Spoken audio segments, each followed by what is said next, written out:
What's up, wrestling fans? It is time for another edition of The Voice of Wrestling right here on voiceofwrestling.net, prowrestling.com, and of course, fight.tv. I'm your host, Chris Cash, and Nick Paglino is off on vacation doing whatever Nick does when he's not here. And so today I'm actually very excited to be joined by the senior editor, the man behind the plan at voiceofwrestling.net. He's my buddy, he's my friend, does a great job. Check it out over at voiceofwrestling.net, all of his work if you haven't so far. But we've got Bryant, and Bryant Burns joins me. And Bryant, I'm really excited to have you on because we haven't actually gotten on to talk some wrestling in a while. It has been a while, yeah. I'm pumped, man. This is my second appearance on The Voice of Wrestling. It's been probably about 4 years since I was last on, so definitely excited to talk all things wrestling. A lot of big news the past few days has come out, so a lot to talk about today. Has it really been that long? Yeah, I think so. There's when I was doing my site, Wrestling Opinion. Oh, that's right. And yeah, it's probably been about 4 years. It was right around when we first started. You brought me on. So yeah, it's been about that long. Wow. Well, you know what? It's a big week. I mean, every week Nick and I talk about there's a lot going on, but normally that's not true. I mean, we just flat out lie at the beginning of our show most weeks. This week is different though. I mean, there's a ton going on. We just had Extreme Rules, obviously. Some stuff took place this week on Raw we're going to discuss. Hulk Hogan is reinstated with WWE. Paul Heyman might be writing for Raw, I believe. Brock Lesnar, of course, is still a big thing. Roman Reigns, Bobby Lashley. There's so much. Ronda Rousey challenging now at SummerSlam for the title. So there's a ton to get to. But before we jump into the news of the week, one thing that's been bothering me this week, and I really wanted to discuss it, was the Raw ratings are as bad as they've ever been, Bryant. You've been reporting on this, Voice of Wrestling, and everybody's talking about it. And, you know, it's easy sometimes to get caught up in the bubble and realize that at the end of the day, I mean, it's still not a big deal. I mean, WWE's making money hand over fist. The network is an uber success. I mean, a lot of people didn't know exactly what was going to happen with that over-the-top network, but yet they've made it work. They land these huge new TV deals, of course, with Fox and remaining now on USA Network. I know they're going to be there for Raw, I believe. SmackDown is of course, moving over to Fox, but you're going to have next year, that is, $2 billion basically in its entirety or totality for this huge TV deal. And Bryant, you know, it's easy to just think, you know, the ratings don't matter as much as they used to, and I understand that. But the one thing that for some reason people just don't talk about, Nick and I get on here and we dissect all the stories of the week, all the happenings, what goes down basically on Raw and on SmackDown and on the pay-per-views. And you and I could easily get into that today too, and we're going to talk about some of the actual news. But I want to kind of couple this conversation a little bit with Paul Heyman, because I think, you know, at the end of the day, not enough people are talking about just the overall quality of WWE programming right now. And, you know, I took a huge break there for a while, you know, not watching the product near as much, Bryant. And I know you've been following it. And by the way, for people that don't know, I've been watching since I was like 8 or 9, you know, from what I remember. It was like WrestleMania 9, WrestleMania 10. You came on kind of later, right? So when was it that you actually started watching? I got in right around after WrestleMania 17.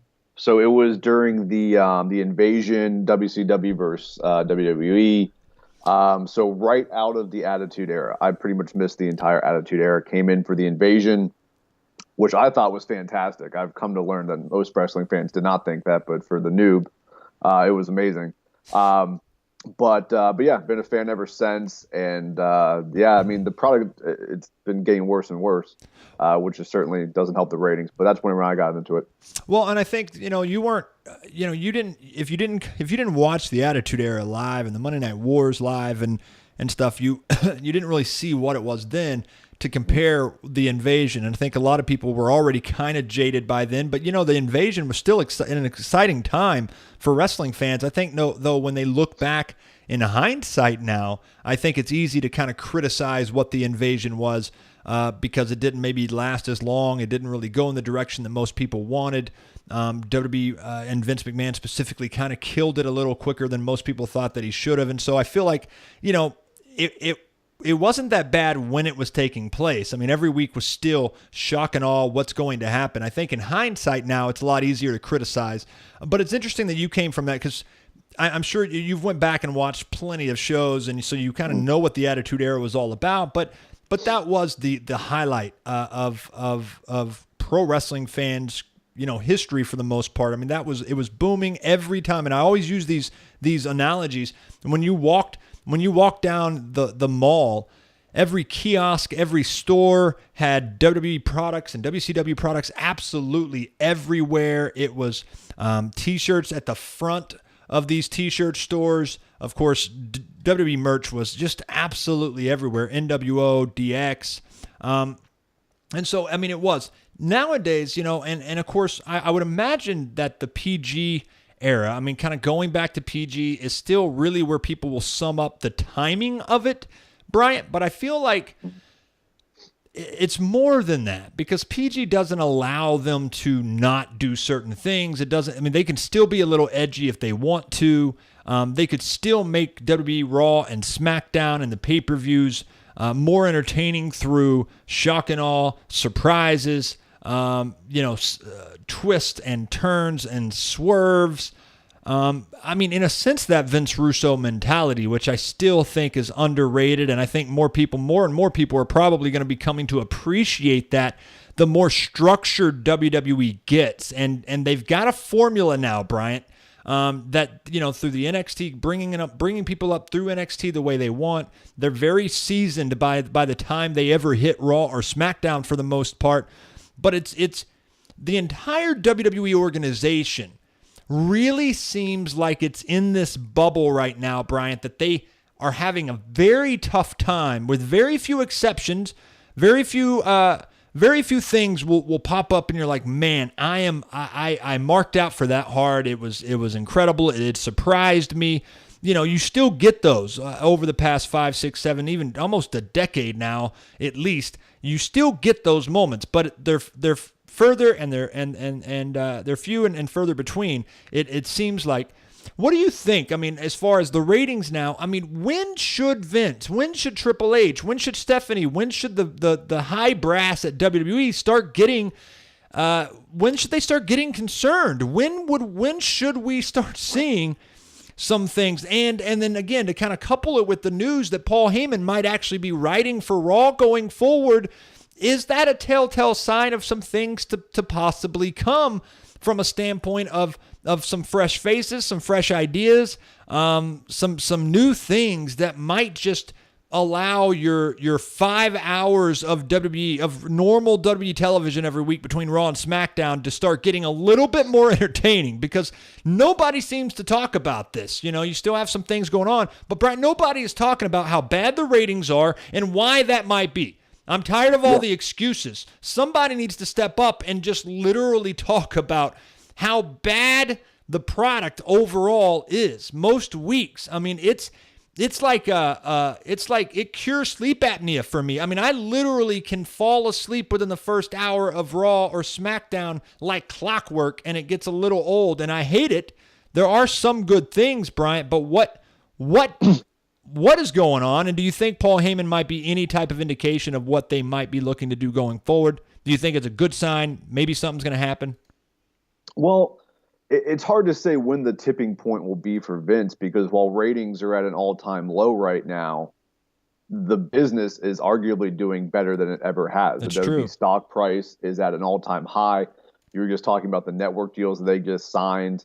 The network is doing really well. It's holding strong. So I think what ultimately will move the needle, and I think this will be a slower build, is when you get actual competition for the WWE. And I don't think it's that far away between New Japan and Ring of Honor.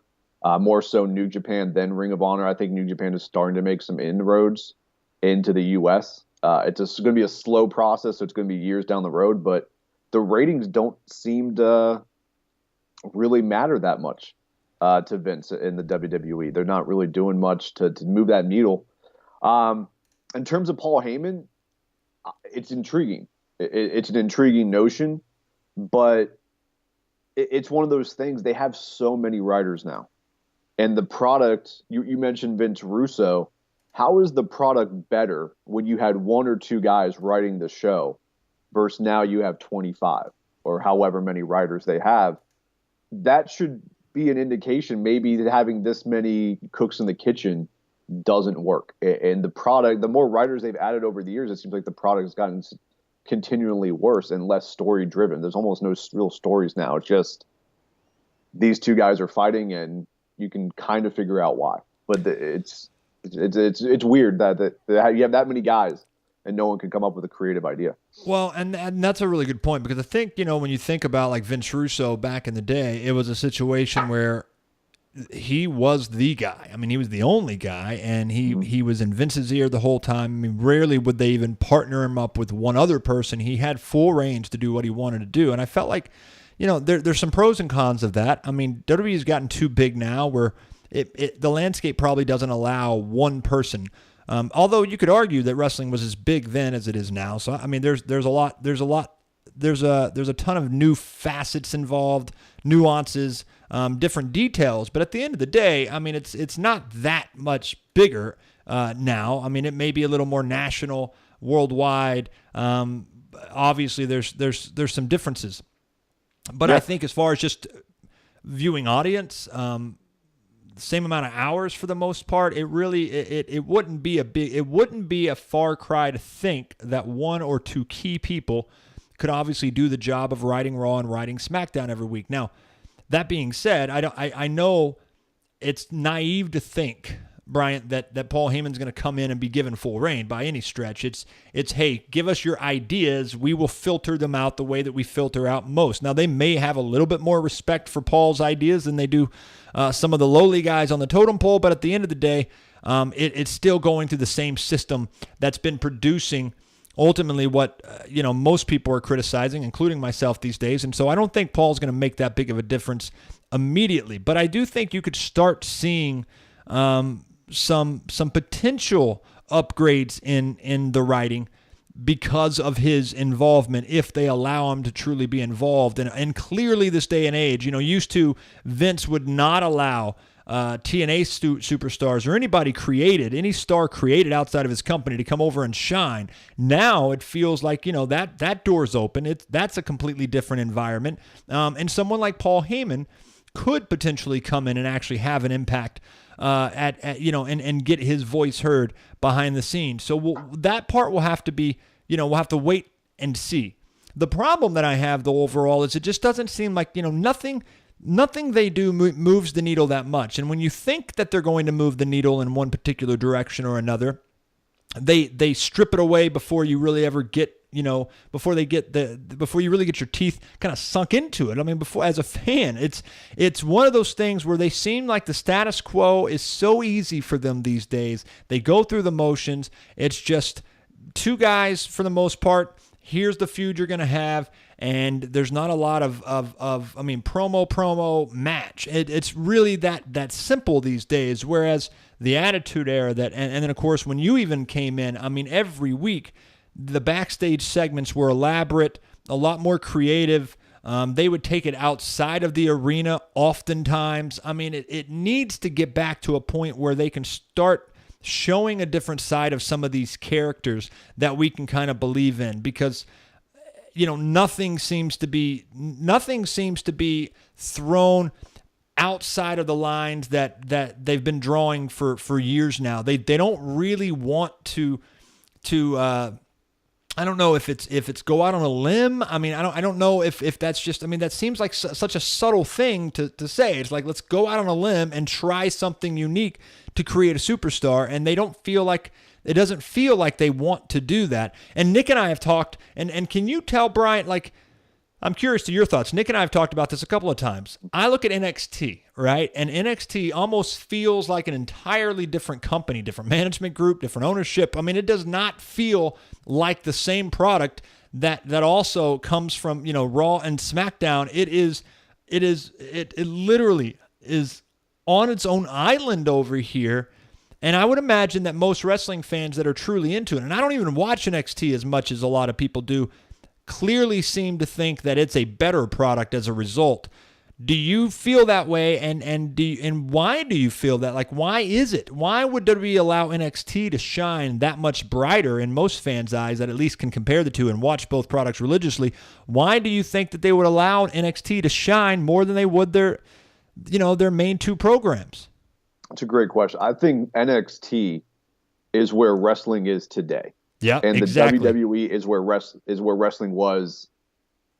I don't even know. I mean, maybe back to like 1992, like before the Attitude Era, like when it just wasn't very good. And I know I wasn't watching then, but I've gone back and watched stuff.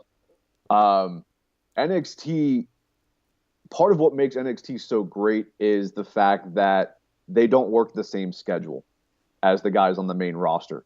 Because when you see that Johnny Gargano Tommaso Ciampa match at one of the takeovers, you can't see, say, a Seth Rollins and Dolph Ziggler do that match because they have to be on the road the next 4 days. Right. And I know something you've talked about. I strongly believe that these guys on the main roster should get more time off than they do. They shouldn't be on the road 300 days. The product suffers from that because if you want to go and have this crazy 35-minute match, you're jumping off ladders, you're going through tables, you're taking spots that you normally wouldn't. You can't then show up on Raw and defend the Intercontinental Championship in a match for 10 minutes. You can't expect people to do that. And the other thing that I think this goes really under the radar with NXT, specifically their weekly television show, is you can go a week and not see a Johnny Gargano on NXT. Or you might see a week where you don't see Aleister Black or Adam Cole. They're not on the show every single week necessarily, which in a way helps keep their character fresh because you don't get burned out by them. So when I look at an NXT, I see a lot of what New Japan is doing, which is crazy hot right now. Like, if you think about it, the fact that the ratings are so bad for Raw and SmackDown is insane because wrestling right now is arguably more popular than it's ever been since maybe the Attitude Era. New Japan is on fire. The UK wrestling scene is huge. That's why NXT UK just got created. Ring of Honor is doing some really good stuff. I mean, Cody Rhodes and the Young Bucks just sold out 10,000 seats in 30 minutes. So wrestling right now. Well, and don't forget either. Don't forget WrestleMania weekend now. New Japan, Ring of Honor combining to go to Madison Square Garden, which is going to be a huge event as well. I mean, you're right. In a lot of ways, pro wrestling as a whole is bigger than it's necessarily ever been. It's just WWE, their bubble, the box that they just can't seem to get out of. Yeah. And I mean, a lot of people say like, oh, it's Triple H and NXT. And Triple H, I give him a lot of credit because he is very much the one that, forms and books NXT week to week. But I mean, the report came out earlier this week that he was the one who pretty much was backstage in Gorilla for Extreme Rules. And Extreme Rules was terrible. I know we'll get into it more, but I see that. And I was always one of those people who was very optimistic. Once Triple H gets the reins, it's going to be a better show. And then I see Extreme Rules, and I was like, "Oh, Triple H did that!" Like, so Vince, it's just so frustrating as a wrestling fan who's been a fan of wrestling for almost 20 years now, and to just see that it just seems like they really don't care about their product, at all. You know what I mean? Like their business is doing great, and I get it from that avenue where you're making a lot of money right now, but think about how much more money you could have gotten in that TV deal if you were doing 5.0s every week in the ratings as opposed to 3.1s. So it seems a little bit short-sighted. They are doing well, but you can always do better. And it seems like they're just content, as you were saying, with the status quo. And And, and it brings us to kind of the next thing that I wanted to talk about a little bit as far as, the status quo. Just a guy like Roman Reigns and the fact that he's not getting over the way that WWE would obviously hope he's getting over or would be getting over by now.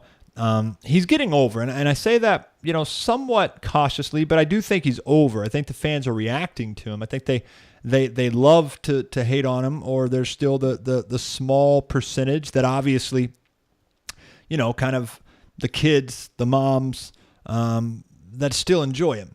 But at the end of the day, take a guy like him, it seems like a natural fit. Make him the biggest heel the business has ever seen, or at least allow him to attempt it. Why not? Like, he would get he would get some of the biggest reactions that you've seen in a long time. It's like, let him go all the way with this gimmick. Let him turn against the fans who have turned against him, and let him go down to the dark side, go to the dark side for a while. Like, it just seems natural, but rather they hinder his progress, they hinder his promos, they hinder his ability by trying to keep him as a babyface who isn't really over. It's just mind-boggling why they won't take him in a different direction. But yet here we stand. Obviously, this week on Raw, we found out he wins his triple threat. Bobby Lashley wins his triple threat. And it's like Bobby Lashley wins at Extreme Rules just to turn around and probably lose next week on Raw against Roman Reigns. So Roman can go on and most likely, again, we've said this probably for 2 pay-per-views now. We've assumed it was coming. But still, this time around, I really would bet money on the fact that Roman ends up beating Brock Lesnar. Do you see, if that's the way you see it going down, Brian, I'm kind of curious, do you envision any character change, anything really out of the status quo environment that we've been stuck in, especially with Roman's character between now and next week?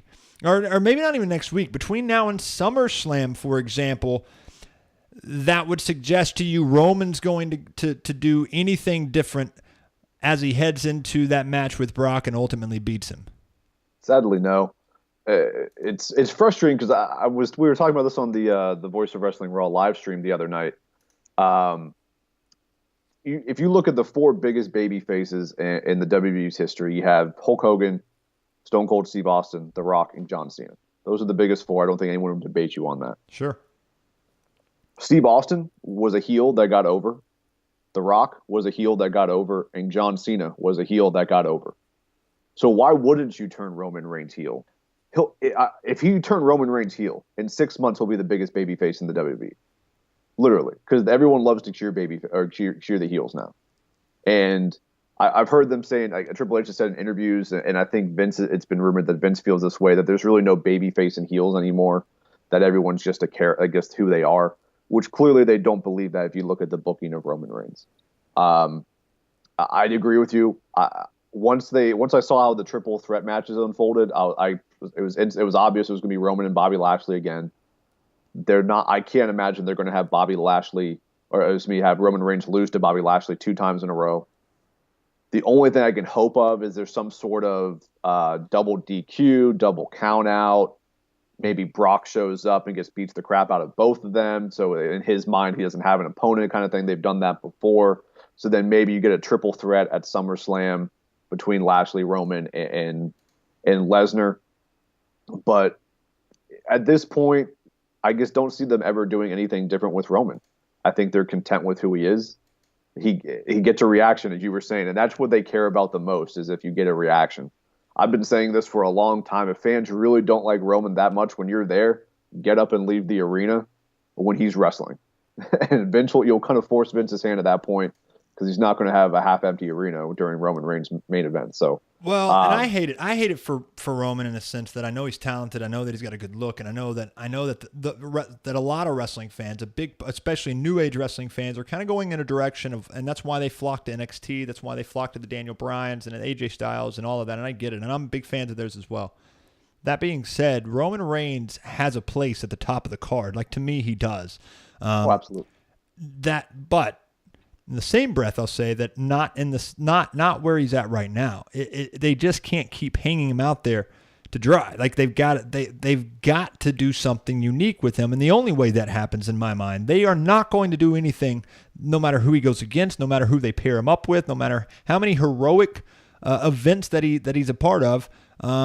He's not going to get over in the way that they're hoping he gets over. And here's the problem. Like it's a crime. It's a crying shame in my mind that we never got a John Cena heel turn.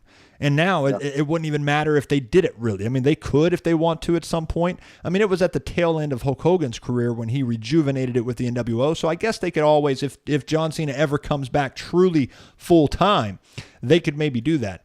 But at the same time, it's a crying shame in my mind that John Cena never actually got to go in that direction.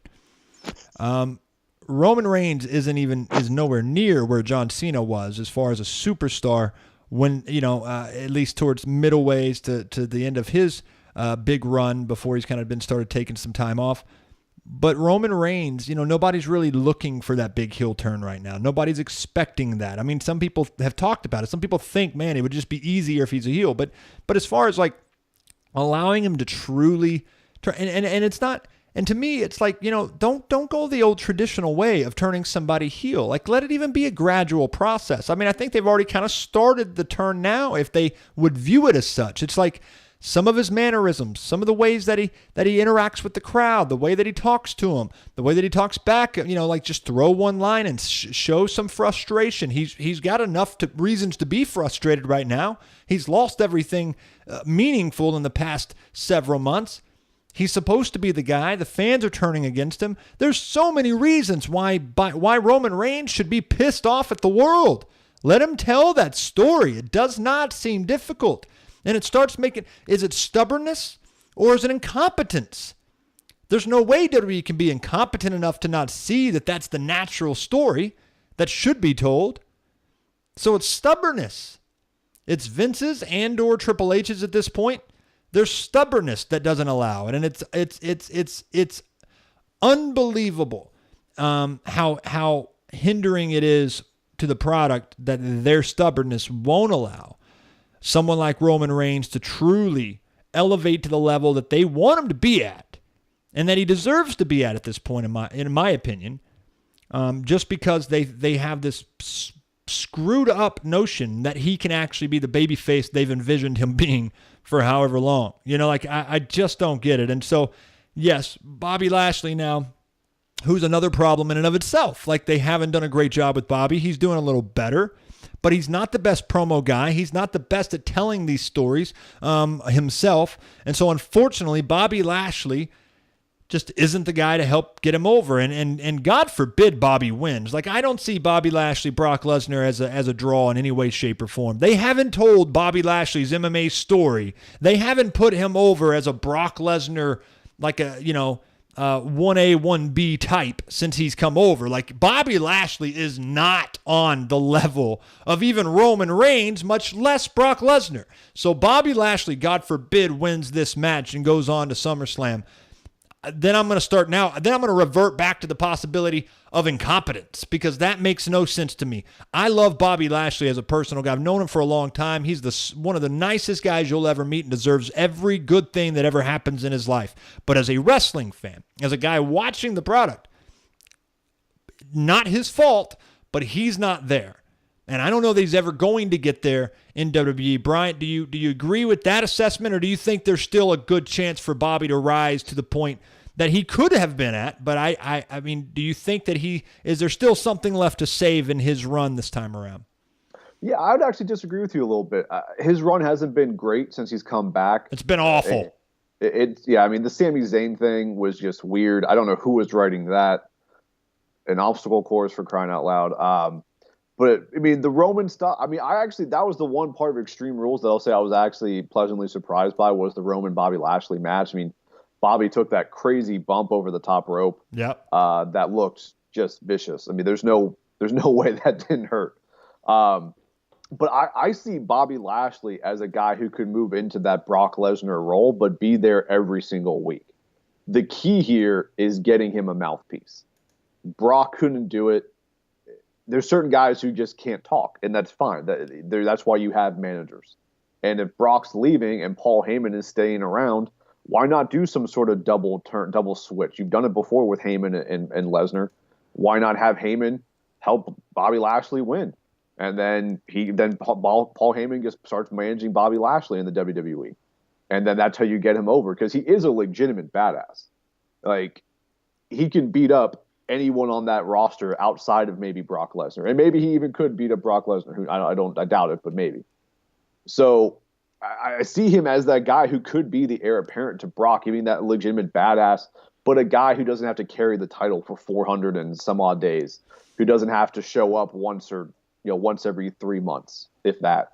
So I like Bobby Lashley. I think he did some great work in TNA that the WWE hasn't done a great job of realizing what he was doing there and what was working. So I think he could be that guy, but I don't think they see him as that guy. I'll give you that much. If Bobby Lashley, if there's a big double turn at SummerSlam, should Bobby Lashley win and go on? Or at some other point, if Paul Heyman actually is going to back him in some form or fashion, and maybe they give him that type of mouthpiece and that type of recognition and credibility, then yeah, maybe it could be saved and salvaged. But I don't know that they're going to go in that direction. And of course, it's up to Paul too, whether he wants to do that, because Paul does have some stroke there on what you remember the Ryback debacle way back when. So clearly Paul has stroke on who he decides to represent and who he doesn't. But yeah, I don't think people are looking forward to next week's Raw. I don't think people are looking forward to Bobby and Roman again, and I don't think people are looking forward to either one right now going on to SummerSlam to beat Brock Lesnar. The only saving grace in that whole situation is the fact that people are legitimately tired of Brock not being there. And I think wrestling fans, they're loyalist. They're prideful as well. And I think that when you see Brock Lesnar turning his back on WWE in real life in a lot of ways, I mean, I'm not him, and I don't claim to know him personally, but as a wrestling fan, it is easy to feel that way, to feel that Brock Lesnar's turning his back yet again. I mean, this isn't the first time. Brock's done this before. It's easy to hate this guy, and I think the only saving grace in Roman's case, or Bobby's, but most likely Roman's, to take the title off of him at SummerSlam, even though the fans aren't really behind Roman either, is the fact that WWE, whether they've meant to do this or not, has done a good job in putting Brock over as a legitimate heel just by his absence. And I think that Brock is a legitimate heel. The only difference is fans like legitimate heels. They like legitimate badasses and bad guys. So do women. I mean, I can attest to that. I mean, I've tried being nice, and I get stomped on. But when I'm a douchebag, the women flock to you. It just happens. Ladies, change your system. WWE, change yours. Just joking. Here's a question for you. Kind of. So last night on Raw, when they were mentioning Brock and things like that, he was getting heat, which we haven't seen too much. He is, yeah. But I'm of the opinion, as soon as he shows up and his music hits, that goes out the window, and he's getting a crazy babyface reaction. Well, especially opposite the ring Roman. You know what I mean? It's just going to happen. And here's the thing. It goes back to kind of saying what I've been saying too, and I agreed with what you said earlier. WWE superstars need time away. I mean, they really do. It does help. Absence truly does make the heart go fonder. Now, when they're not there, fans are going to be pissed, especially the live audiences that pay good money to come and see these guys, and when Brock ain't there. But as soon as he shows up at the live audience that does get Brock Lesnar live in the stadium, they go crazy, because it's just any big return is always going to get a big pop. And then when he's opposite the ring, so I agree with you. I mean, yes, he has been getting heat, and I think fans do legitimately dislike the guy for really kind of turning his back. That being said, they'll forget all about that as soon as he's back, especially when they realize, all right, if I've got to compare, Roman to Brock over here, Brock is the guy that I'm going with, because he doesn't have to try so hard to be that cool, legitimate badass. Roman really doesn't have to try that hard, but they're forcing him to, and that's the biggest issue. So we'll see where it goes, but obviously I'm with you. I don't really see a whole lot of difference or changes in Roman's character between now and then, but WWE is going to have to make the choice at some point. I mean, they just can't keep going this direction. It sucks creatively, number one. It makes it not entertaining or exciting at all. when there's just nothing being thrown out there for Roman's character or the storyline in general. It's just the same old, same old. But in the end, I mean, it's also just not really it's not the best thing for Roman's character in general. So I really hope they ultimately get to the point where they realize that something's got to change. And I think maybe Paul Heyman as a creative writer could spark some new energy in the creative, because I think at least then people realize it's Paul Heyman. You know, even the people, if I was a writer back there and Paul comes and joins my team, I'm going to step up my game because it's Paul fucking Heyman. I mean, like, we know what he can do creatively. So it's like, let's hope that his presence just subconsciously in some form or fashion makes, even if he doesn't have direct influence the way we would like him to, or at least I think I would still like him to. I haven't seen his creativity in a while, so we're I'm curious, but hopefully we'll see some signs of what he is adding to the product pretty quickly, especially as it relates to Roman and, of course, Brock and the main event storylines that are going on. Let's move on to Extreme Rules, though. Let's run down a little bit about what we thought of the card, and there was a couple of title changes that I don't know that Nick and I predicted. We did predict a couple of them, though, I believe, and so, you know, what were your big takeaways, Bryant, from Extreme Rules this past weekend? Any major shocks, any major positives or negatives in your mind? What were the couple of big takeaways that you had out of the pay-per-view? The big shock, of course, was Orton coming back. I mean, I hadn't seen that really rumored anywhere. He was dealing with some sort of he had surgery, I think, on his knee or something like that, and he's been out a couple months. So him coming back, I'm very happy to see he's turning heel. I mean, I'm assuming that's what that was. I don't know if he's joining Shinsuke, if like the low blow to Hardy was some sort of like sign that he was going to be joining Shinsuke Nakamura in some way. But seeing Orton back, and especially as a heel, that's nothing but good. I was very surprised that match was 5 seconds, right, if that. Clearly, the 30-minute Iron Man match needed time, which is mind-boggling considering that it's a 4-hour pay-per-view. But you know, whatever. So that was a big shock. The other title change was the B team. I kind of saw that coming. Matt Hardy and Bray Wyatt.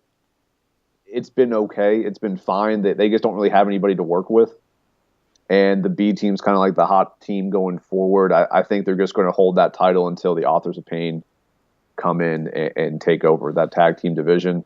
But overall, I mean, the pay-per-view, it was kind of hard to watch through. For an extreme pay-per-view, I think the most extreme match was Nia and Alexa Bliss. Yeah, it was. Yeah.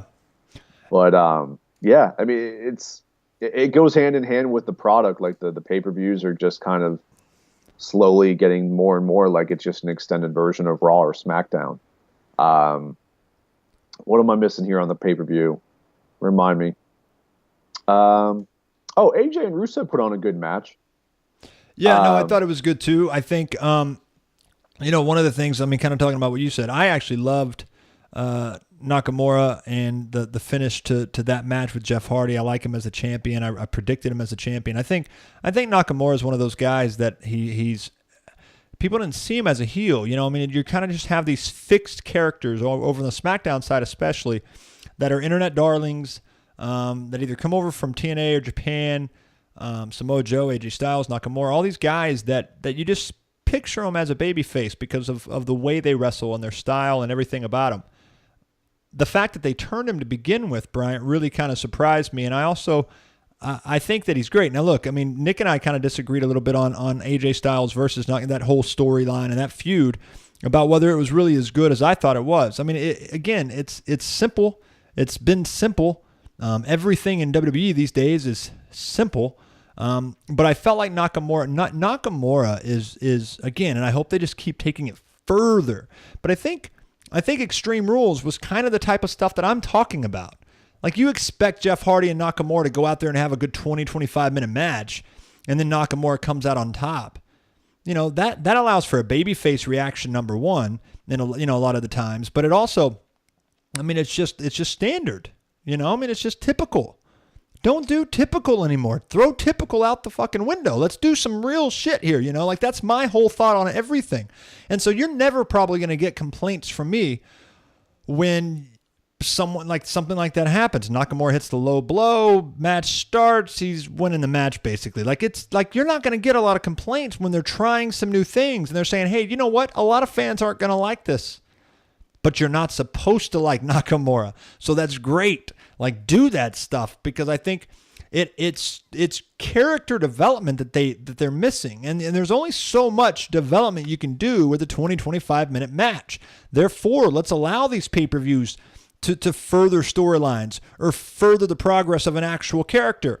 And you don't really get that very often. You know, you get a 20-25 minute match, 15-minute match, whatever, and then the winner wins and the loser loses. And it's like, all right, great. What did that really do for their character? This is one of the first and only times that you can actually say this did something for their character. So I liked it. I think, again, I agree with you. AJ and Rusev had a good match. I mean, I think they're really strong on AJ, which is great. And I think that he deserves it. And then, of course, the Alexa Nia. I mean, that was really one of my highlights. I loved it. And I love Alexa Bliss, which kind of leads us to, we can, still talk about Extreme Rules, but also,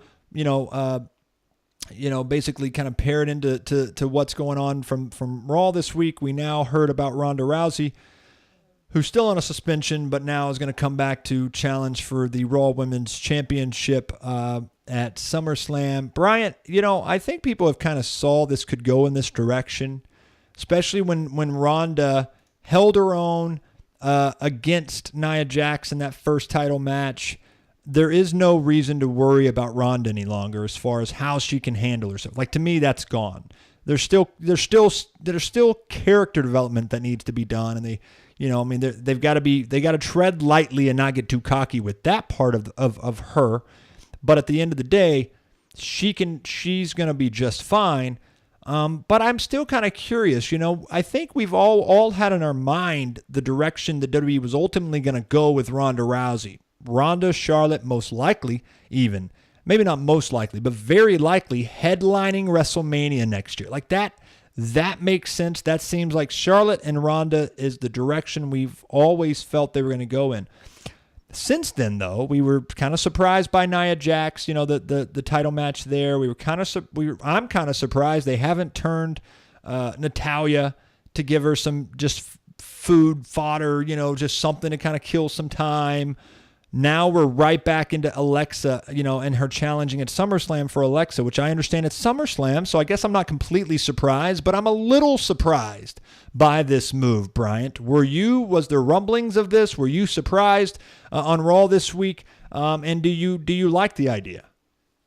After Money in the Bank, the way things went down, it seemed very kind of clear the direction they were going with Ronda, that it was going to be Alexa and Ronda at SummerSlam, maybe even Alexa, Ronda, and Nia in a triple threat. That way you can maybe protect Rousey a little bit. But clearly now it's Alexa versus Ronda. What surprised me was just how quickly she got into the title picture. She had one match and then is now in the title picture for the Raw Women's Championship, which obviously it's Ronda Rousey, so you clearly, she has more credibility than anybody else out there. The Natalya thing, I thought that's what we were building up to for SummerSlam. Because they were pushing hard, and they still have been pushing very hard, that they're best friends, and so maybe that's coming after she wins the title, and we get that at a Survivor Series or one of the lesser pay-per-views. But just the rapidness of how quickly she's gone into getting into that title picture, and if she doesn't win at SummerSlam, I'll be shocked.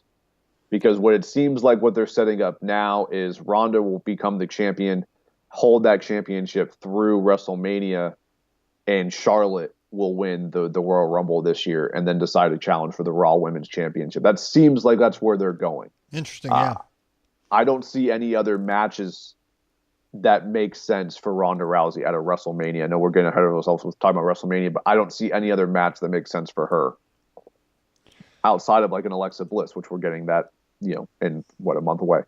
Well, and I think as we kind of talk a little bit about that, then I think I agree with you. I don't think there's much of a surprise necessarily that's what's going on at SummerSlam with Alexa and Ronda. But I hope, and the only thing I'm all for it. I think that the only thing that I hope is that Alexa Bliss doesn't necessarily get cut out of the whole picture when this is all said and done. I mean, I feel like Alexa. I mean, I'm so high on Alexa, it's not even funny. I think she's absolutely phenomenal. She's one of the best women's champions that, at least in recent memory, will probably go down as one of the best of all time. But as far as a heel character, I mean, she is, I don't know why it seems like they do everything right with Alexa. And I may be off base. Some people may not always agree with me on these things, but they have their finger on the pulse of society with her. You know, I mean, they've made, like, the bullying stuff was relevant and what they had going on with her. Now, even though bullying, you know, in the stand they've made against that publicly, at least WWE, I mean, it's been years in the past, but they still made it relevant again. I mean, they make Alexa Bliss relevant in today's society as just one of those bitches that people don't like, you know, and I mean, it's just, she's so good at it. And so it does kind of go to show you that even when the WWE creative team isn't as good as they need to be, you still have individual freedom somewhat when you're given that mic time, when you're given that ability to go out there and show your mannerisms and your character within yourself. You can still do some of your own things. I mean, it's still kind of up to you. You know, they can't force you to look a certain way or act a certain way in some of these cases. So, like, Alexa's a perfect example of taking what she's given, but also making it that much more. And I think she's phenomenal. And I'm looking forward to Alexa and Ronda. I agree. Now, out of curiosity, though, do you think, though, that maybe something happens, Bryant? I mean, like, as far as, like, is there a chance in your mind that Alexa could win this match?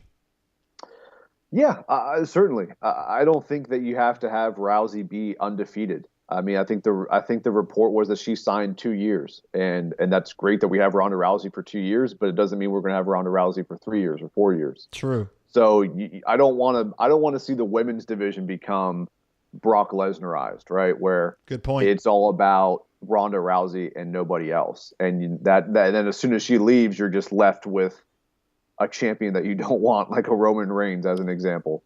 And I agree with you. I'm a huge fan of Alexa Bliss. I think she's phenomenal. I'm working on a list. We've talked about it for Voice of Wrestling, ranking all the women in the WWE.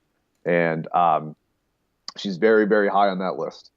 And what I'm afraid of, though, is that Ronda takes the title at SummerSlam, and maybe they have a rematch at, I don't even know what pay-per-views after SummerSlam, but they have a rematch. And then Ronda goes off to something else. And the one thing that the WWE has not done very well with this women's revolution is any kind of story or anything that's interesting outside of the title matches.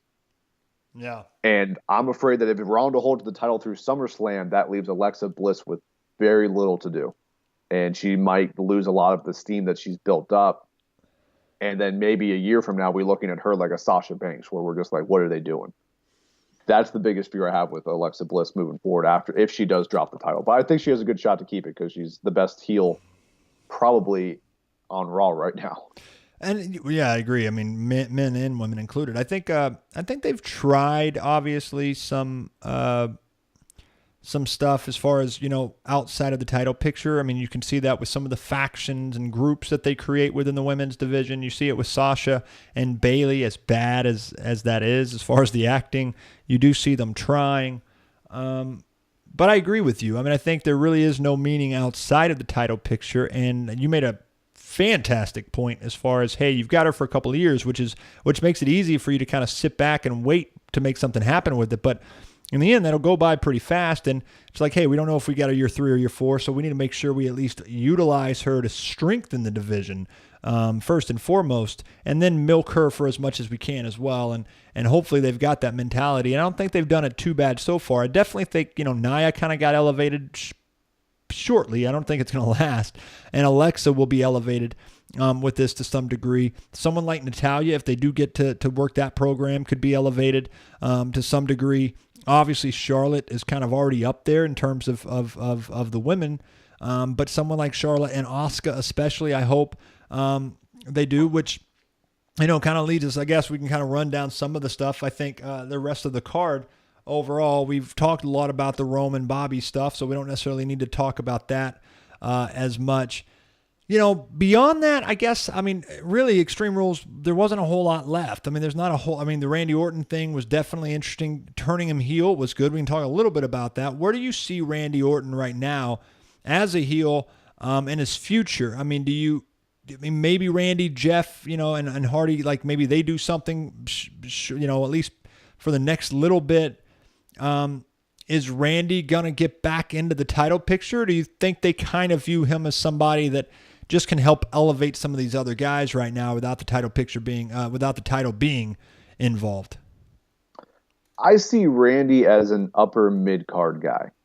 Yeah, I see him as a guy who can fight for the U.S. title and then at the next pay-per-view fight for the WWE Championship. But I don't think we're going to see Randy Orton in a WWE Championship match at a Royal Rumble or a WrestleMania anymore. I think that could happen at like an event like a Payback, one of those lesser pay-per-views.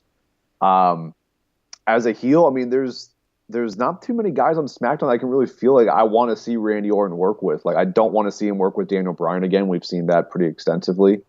Jeff Hardy's interesting. I had to look it up because it was the story didn't really make sense to me. Why would Randy Orton attack Jeff Hardy? And I had to go back, and at Backlash, which was Orton's last pay-per-view, they fought for the U.S. title, and Hardy beat him. So clearly they're working off of that, where they left things off there. Yeah, I'd forgotten that too. Yeah, I had to go back. I thought that because originally it looked like they were setting up something with Shinsuke. So I was looking up, and I kind of realized that Jeff Hardy was the thing. But yeah, Orton, to me, he hasn't been a main eventer in a really long time, in my eyes. He just, as good as Randy Orton is in the ring, I've never been that big of a fan of his because I can't name you a match of Randy Orton that I would be like, oh man, that match is fantastic. I have to go back and watch that match. I can do it with most of the guys on the roster that are up at his level. But Randy's never bad, but to me, he's never really great. And so I like to see him putting over talent at this point in his career. Put over a Samoa Joe, put over an AJ Styles, put over a Shinsuke Nakamura. Put these younger guys up that are the next generation. That's really what I want to see from Orton. And hopefully that's the direction they go. But you never know with WWE just spoken. So yeah, it's interesting you say that. I mean, I would say that I used to put Randy Orton as top 5. I mean, without a question on the roster for many, many years. I mean, this has been a decade or longer. But I think Randy has had some great matches, but and some big time moments. But I've got a shit memory, so I couldn't tell you what matches those were at this point. Not that he didn't have them, I just can't remember anything. But I will say, like Randy, I agree with you though. At this point in his career, I think, it wouldn't surprise me if he had one last run at some point. But I've said that about a lot of other people that don't always get it. And so I think Randy Orton is in a good spot right now to kind of be putting over other guys. That's really what he needs to do, and he seems probably personally, at one point he probably wouldn't have wanted to do this type of role, but now I think he's probably at a point where he'd be happy to start helping, kind of shape some of these new guys, and so I am interested to see what they do with them, and it's kind of neat to see him back, especially in the fashion you didn't really expect it, and the heel turn was really great. The crowd went wild. That made it fun. So it'll be interesting to see. Before we wrap up, though, there is another thing. Obviously, I'm kind of curious to your thoughts, Brian, as far as the Hulk Hogan announcement. I mean, the fact that he's reinstated back into WWE.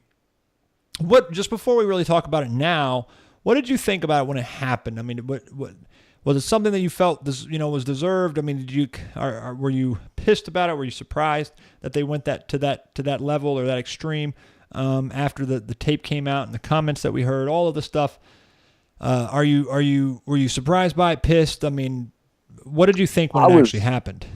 Yeah, I was definitely surprised by it when the tape came out. Like, Hogan's always seemed like a pretty good guy. I mean, he's never. You can say what you want about him as far as backstage politics, but I don't think anyone's ever really come out saying like they dislike Hogan as a human being. He does a lot for kids, charities. So hearing the tape when it came out was very surprising. I don't blame the WWE for how they handled it. I mean, in today's climate, you kind of always have to react that way. You have to be disciplinary and come and bringing the hammer down. It's just because, unfortunately, it's just the political climate we live in. You have to do stuff like that. I was very surprised at how long it lasted. I mean, it's been 3 years. I think is what the WWE said. So that's what surprised me. And then the announcement that he just randomly reinstated now was very surprising. I mean, we covered it extensively on the Voice of Wrestling. So it kind of came out of nowhere. And I know some people I saw online people say it was going to be a ratings grab and things like that. I don't believe this is what this is at all. I think people who think you're going to see Hulk Hogan on WWE television soon or consistently are off base. I think Hogan's going to be in an ambassador type of role where he's doing a lot of stuff promoting the WWE outside of being on Raw and out on SmackDown. Interesting. So I'm happy he's back. This is where he should be. He definitely has some things to do, I think, to help rebuild his image in a lot of the WWE fans. And I know Mark Henry's been talking a lot about that today. A lot of stuff has come out about how Henry feels, that he feels that the black wrestlers are 50-50 on Hulk Hogan coming back, and that he's got a lot to do, maybe to do some charity work like in inner cities and things like that will help kind of rebuild his image back up, which would be great. I mean, that's not something that Hogan should take lightly. I think that's something he definitely should do and continue to. I mean, WWE already put a video out on YouTube with Hogan promoting one of their charities that they're partnering with. So I think that's how we're going to see Hulk Hogan in the company moving forward. Yeah, I agree with you. I think especially because of some of the reactions of the guys on the roster, you know, Titus O'Neil, we heard a story about maybe getting upset. I mean, a lot of the stuff that we have heard, it wouldn't be the wisest choice, I think. I mean, bringing him back is one thing, and then I kind of agree. I think enough times passed. People make mistakes, especially in the privacy of their own home. Again, I'm with you. I don't blame. I never did at the time. Didn't blame them for making the decision they had to make as a company, as a publicly traded company. I mean, they have to make decisions like that, especially in today's environment. But I'm glad that he's back. I mean, he shouldn't be erased from history for the most part, and he in kind of the same way, in the ways that they did him after this happened, just because of one or two bad comments. I mean, no matter really, I mean, again, as bad as it was, you don't really know that that's in his heart necessarily. I mean, it's just, hey, he was talking about his daughter. I mean, not to get into all of that. It's just one of those things. It's like, all right. However, I don't think it would be wise to reward him necessarily. I mean, it's one thing to bring him back, reinstate him, but to reward him by putting him into some sort of major story of any kind, as a manager, as whatever, bringing him back to TV, I think will ruffle more feathers than's already been ruffled just by bringing him back. I mean, and if you said Mark Henry's talking about 50%, I'm surprised it's that high, but you can't take their opinions and their feelings and their emotions lightly either. I mean, you've got to take them serious. And so I think rewarding him by putting him on TV really doesn't make sense. But I think bringing him back now could also shape for the future the possibility of at least having some more Hulk Hogan WrestleMania moments. And I think that's maybe a SummerSlam moment, but it'd be brief, it'd be cameo probably. I don't think we'll see another match with Hulk Hogan, but I do think, unless maybe some sort of vintage tag match of some kind, where he tags with a young guy and they can protect him and all that. I mean, you could see that potentially, but for Ric Flair on one side, Hulk Hogan on the other. I mean, it wouldn't surprise me if they dare cross that line, but I don't necessarily care to see it. But I do think you will start seeing some Hulk Hogan moments again. Some appearances of some kind is going to happen. It's just a matter of when. But I agree with you. I don't think that they will, and I don't think they should be putting him in any type of full-time role, whether that's as a manager or an authority figure.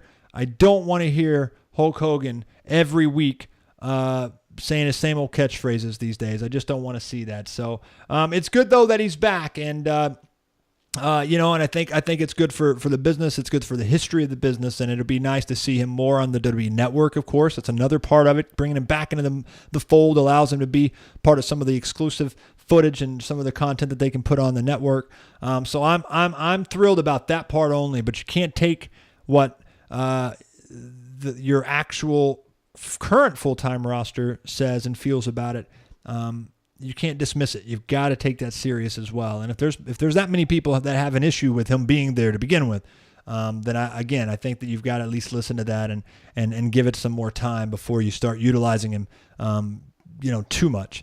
But nonetheless, guys, it's been an hour. Want to wrap up, and also want to make sure that, guys, if you do not watch live on Monday nights, if you don't watch Bryant and Bill, they have a live show. They watch Raw with you for the entire 3 hours, which I know with setup and set down and all that stuff, Bryant, probably a good 4 hours of your Mondays right now are being taken up and being watched, or on Mondays, to watch this, to watch Raw and cover it on our YouTube channel exclusively.